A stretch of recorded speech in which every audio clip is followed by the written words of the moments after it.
Hey, it's me. So today I'm gonna be essentially breaking down how to persuade anybody to do anything, right? Because the thing about sales and uh, creating ad campaigns, etc., is that it's all pretty much it's a one-sided argument essentially. So you are there and you make your case, you argue against the prospects' predispositions, any emotional baggage they're bringing to the moment where they are hearing your pitch or they're reading your ad, any objections to whatever it is that you're selling, all these kinds of things. Essentially, it's essentially just a very big elaborate argument. So to win any argument, you have to persuade the other person that your point of view is correct. So I'm going to be basically breaking down this ancient Greek model for persuasion, written by your boy Aristotle.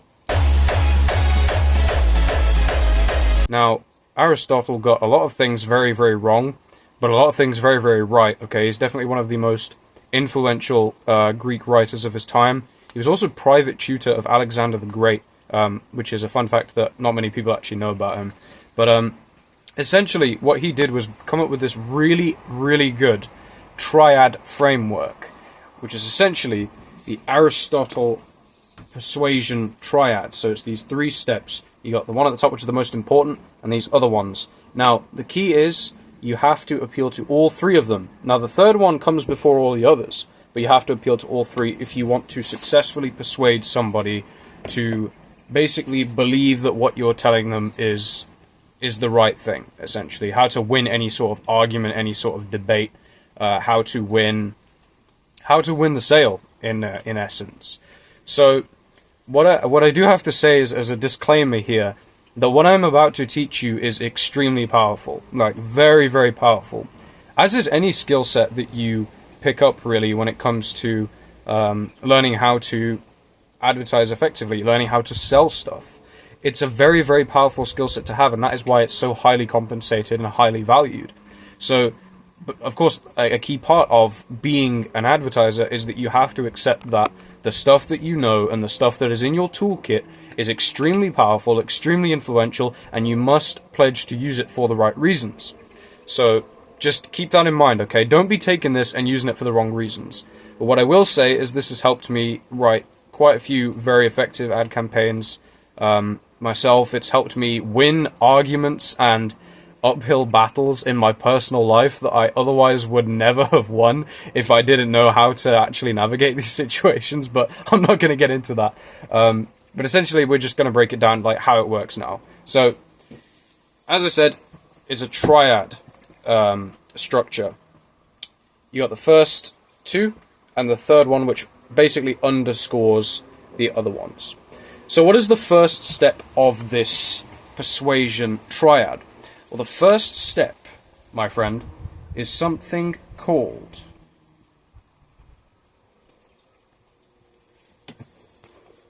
logos. Now, this is a Greek word, logos.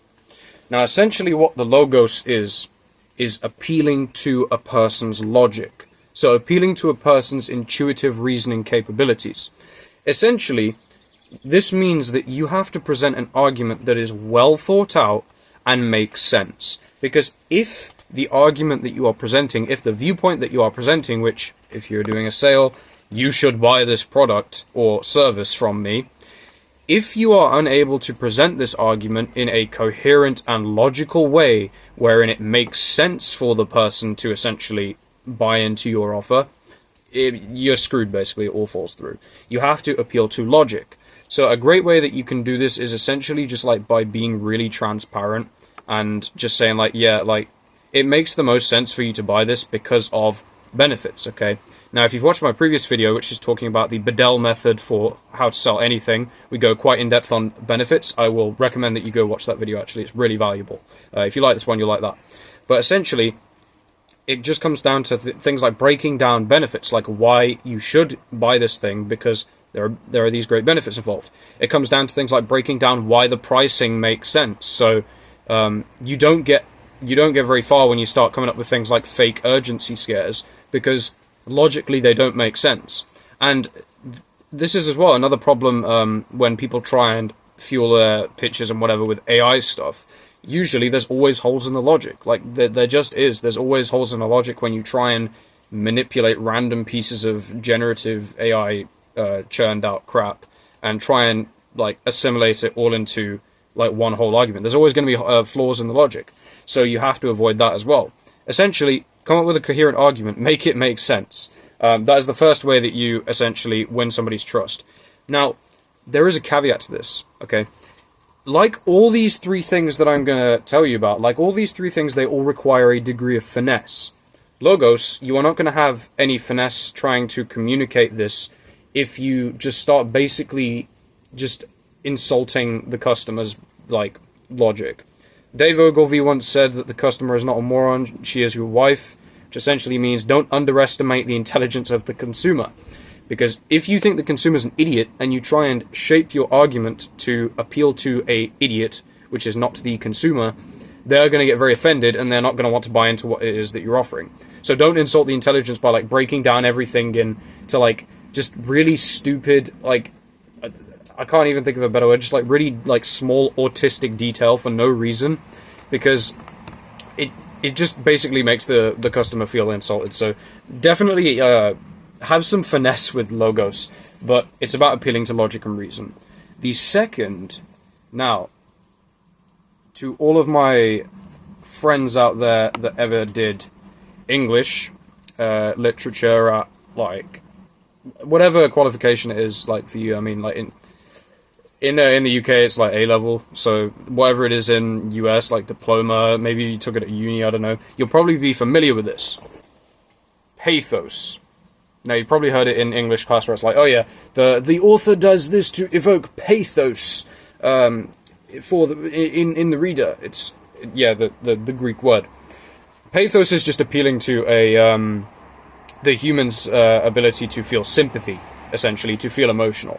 So a prime example of this is just like NPO commercials, non-profit organizations, so like charities and stuff, where they just show you the, like, really, you know, like, distressing, like, upsetting footage of, like, you know, unfortunate civilians caught in war, or children that are, like, suffering malnourishment and all manner of troubles, and animals that are endangered and suffering captivity or abuse, things like that. Okay, that's the prime example of appealing to pathos that I can come up with, basically.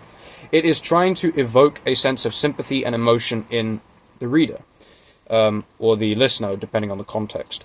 But essentially, what you're going to do is you want to get the person's emotions involved. So this means, by presenting your benefits and your argument, not only have these things got to make sense, but they've got to actually get an emotional response out of the person. So send them on a little bit of an emotional roller coaster. Make their logic get entwined with their ability to feel emotions. So when you start presenting benefits and as a part of the argument, give them some emotional depth. Like, make them actually appeal to somebody on an emotional level. Because if they don't care, then they're not going to actually feel very compelled to listen to take you up on the final request for action or business.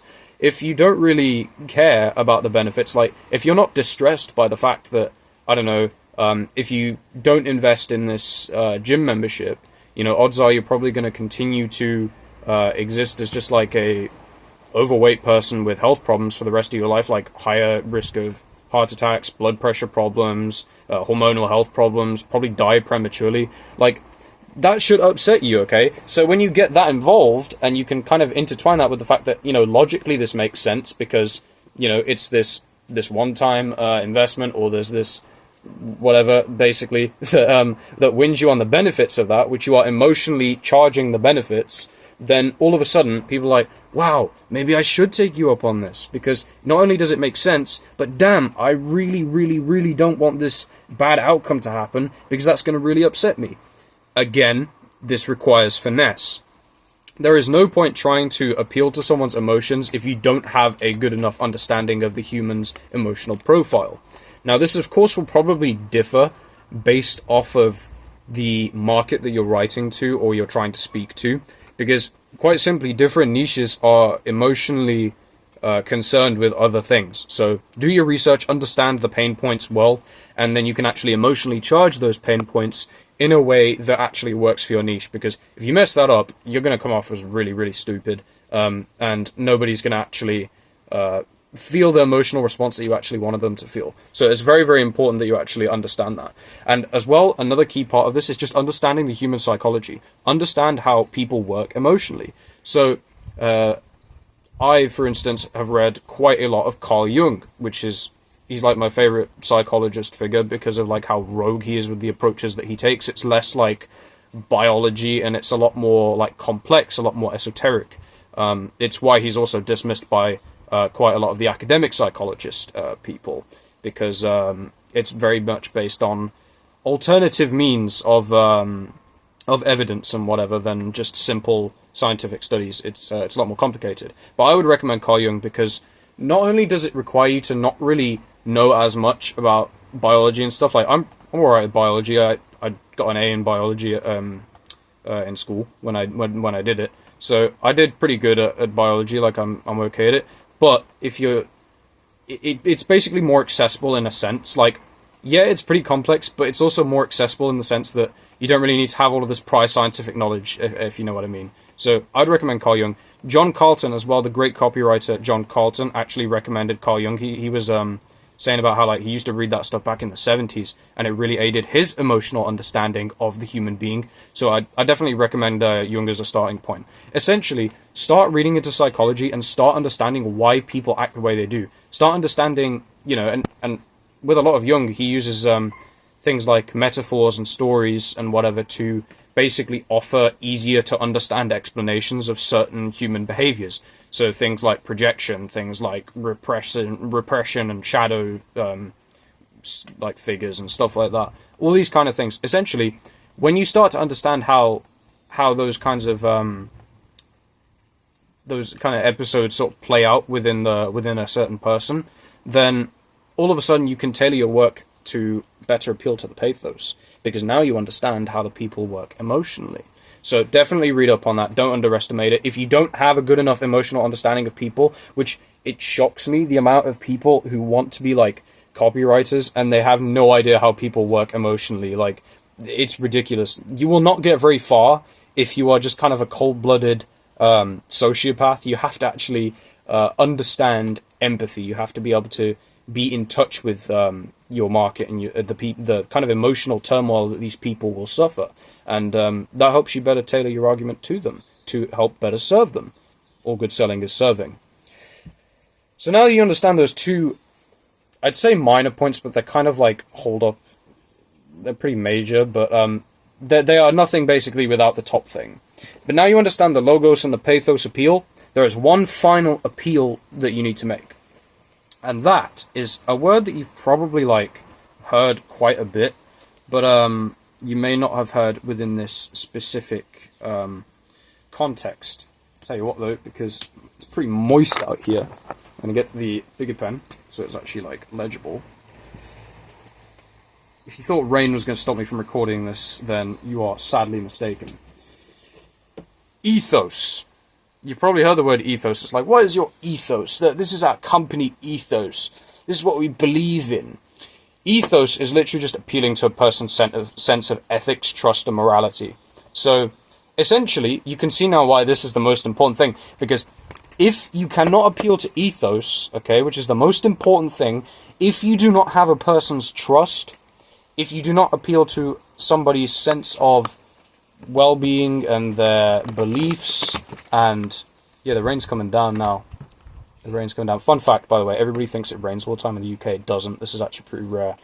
But if you cannot appeal to a certain, like a person's sense of trust and whatnot, then essentially your entire argument falls apart. Okay, you are not going to listen to somebody who tries to argue a point where they've got kind of no authority in that field, and they don't really understand what they're talking about, and what they're presenting to you seems like so far-fetched away from your like ethical understanding, basically. So, for instance, you're more likely to listen to somebody who makes a medical recommendation who is like a licensed practitioner of a certain like medical field. So you would be more likely to listen to a dermatologist who is recommending you a certain cosmetics product than you would like some random person, right? So essentially, that's basically what ethos is. It's appealing to a person's sense of trust and morality. Or if you start presenting yourself as a figure that is kind of that is not a very good person and essentially goes against like these like any of the prospects' kinds of moral understanding, then they're not going to want to listen to you. Okay, this is why a lot of people get really annoyed at some of these like red pill influencers and whatever that are trying to sell them certain viewpoints and products and whatever, because they argue for these like really outlandish ideas that most people listen to, and they think like, bruh, this is ridiculous, this is so like immoral and just evil to believe. So that's why a lot of the time they fail to appeal to people, and because they've not got this frame of trust. And that is why essentially you have to kind of be an ethical person, you have to be a good person, and you have to actually back your claims, essentially. So it's exactly why this is the most important, because I think this has just got some like raindroppers on the camera or something, whatever. Exposure locked. You're just gonna have to deal with this. Here we go. I'm establishing ethos right now. I'm establishing ethos as like, I am just a normal person that is here and has a passion for advertising, has written quite a bit of copy, that has read quite a lot of the stuff, that knows what he's talking about within reason. Of course, I'm not. I'm no Dave Ogilvy. I'm no Jay Abraham. I'm no Claude Hopkins yet.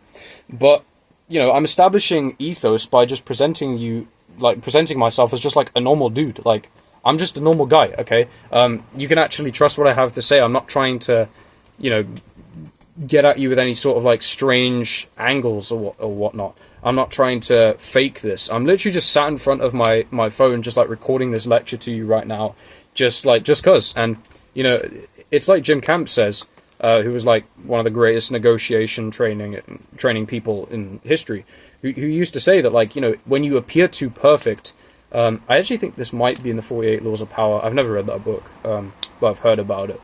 But you know, appearing as perfect all the time kind of just seems uncanny, because we know that things are not perfect. It's why we hate AI-generated stuff, because it tries to be perfect, and in doing so, it is uncanny, and people don't trust it. It's like why if you put AI content on your website, and people see it, they're like, this is AI, this is uncanny, I now don't trust you. I don't trust you anymore. I don't want to buy from you, because if this is not, like, real and authentic, how am I going to trust that your product is? So here we go. It's all held up by ethos. Ethos comes first.